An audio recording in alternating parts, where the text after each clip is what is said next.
লেখো কার গায়ে আয়নাটা সাব মারছস কেন কি আছে কে করছে কি করছে তো এই জন্য তুমি সাব মারবো রে কি জন্য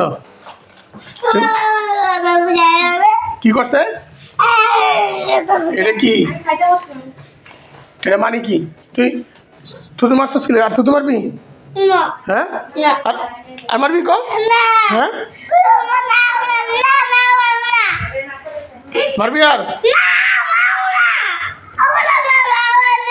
আর যদি মারস আর মারলে কি করুম আমি তুমি যদি আর থুতু মারো তাহলে কি করুম দুসময় দিতাম তোমার তুমি থুতু মারলে আমার হ্যাঁ কি আর মারবা হ্যাঁ মনে থাকবো